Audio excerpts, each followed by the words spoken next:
everyone. It's the Agent Rundown Real Estate Coffee Talk. I'm Anne Marie. I'm Andrea. I'm Angel.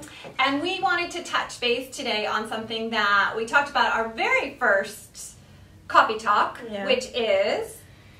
we talked about what is a part-time versus full-time agent, because I used to be part-time, and you made the comment that you hate part-time agents.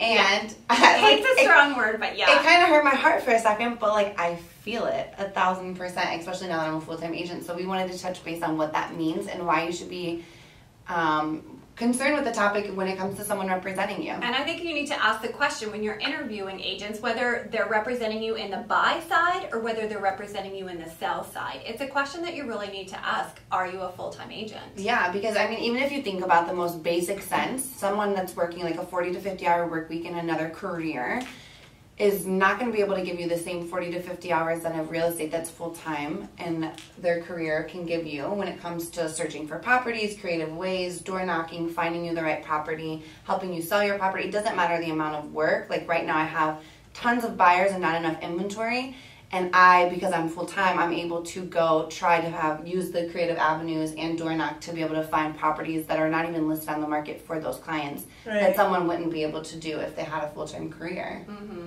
I think another important point of that is that you're coming into the office as well, and so you can get more information from other agents. Yeah, you have the relationships with them too. Exactly. I think relationships in real estate as an agent is so important. It's one of the most important things because like the other day I went out with my buyers and stuff, and every listing I knew the agent. They're like, wow, Andrea, you know so many people, and I'm sure that makes them feel good too. Right? Like, okay, cool, they know these people, they have an in or whatever it may be, and I think it's a huge role. Yeah, I get so excited when I see like something coming in my email and it's from an agent I've already worked with and had a great experience with. I don't know if I mentioned this the first one, but I had I was representing the buyer.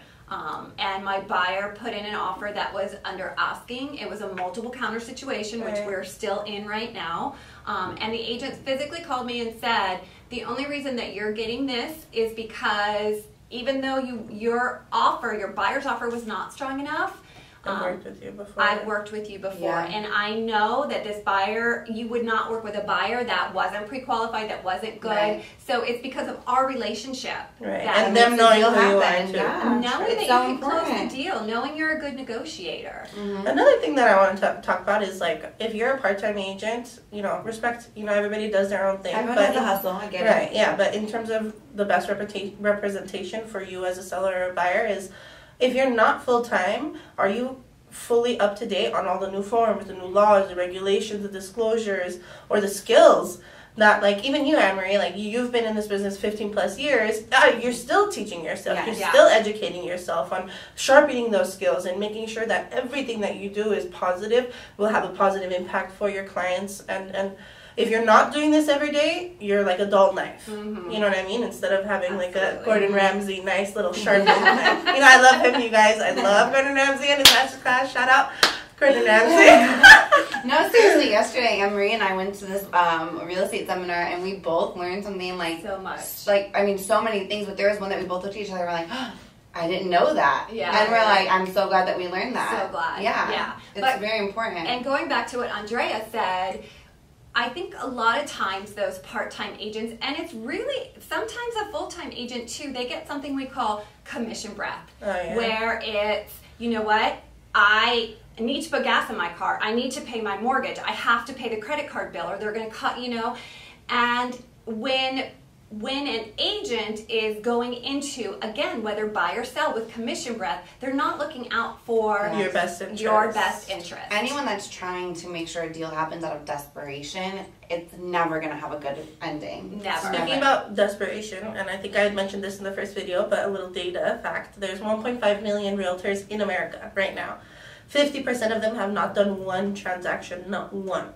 Of the 50% that have actually done something, 80% of those people only do 2 or 3 transactions a year.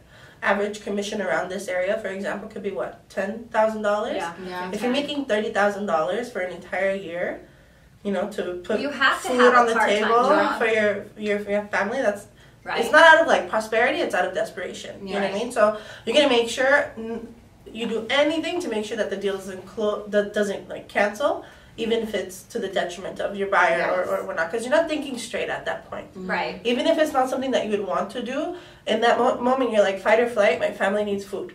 Yeah. I need to pay my bills. Yeah. I don't care what happens. Push this through. Yeah. And So if you are a part-time agent, I think it's a really good idea to team up with a full-time agent. Absolutely. And you can like both win, right? Like whether it's sharing a client or like doing a referral-based type situation. So then that way you know that your clients are truly getting the best representation. Right. And the They best can have. agents are the ones that are really care about like your Needs. clients, Yeah. their needs of their clients. Yeah. Like Angel, you were telling us that you were the other day telling your client to cancel an I was escrow. begging my client, and we were supposed to close right at Christmas time. Right. But I'm begging her, please, just cancel escrow. That was Yeah. And Yeah. you know, and of course, like that would have been amazing to end the year with another like deal. But it's like it's not important to me. I had you that know? too. I couldn't live with myself. Yeah, I just had that where I wish the buyer, it was a great house, but he wasn't comfortable. And could I have made him more comfortable? Yeah, but at the end of the day, that wasn't his best interest. Yeah. And that's So not we our canceled job. escrow. You know what I It's mean? not. I think for us is to show you all options Yeah. and give you all the information so you can make an educated, calculated decision for yourself.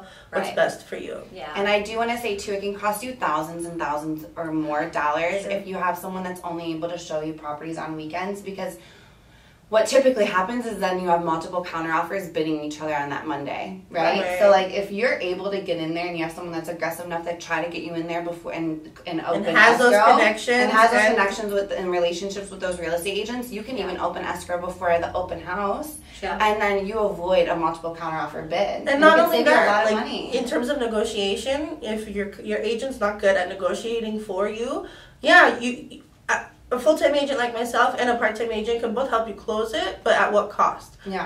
I could probably save you a lot more money in terms of the tricks that I know and how I know how to Credits communicate with and- certain Yeah. people and what to do and how to play the game. It's a game Yeah. that you trust us to lead you in. Yeah. Yeah. You know, so that's The one of other- the biggest parts. And the other thing too is there's this thing called pocket listings that a lot of people aren't aware of unless you're in the real estate world. And Unless you're coming into the office all the time. yeah, You and we have yeah. pocket listings that don't even hit the market and they go into escrow. Right. before And we they have a ever hit the huge market. office. We have a lot of agents. Right. So getting 350 agents worth of listings before they even get on the market Is an amazing, great advantage. Yeah. amazing And we have the advantage. hot sheet that goes Right. out Every which- week. Yeah. So as soon as a listing gets signed, it goes out to all Coldwell Banker Hallmark Realty agents. Before So anyone else sees it. We have it on our phone before it even hits Immediately. the MLS. So we have that advantage. Yeah.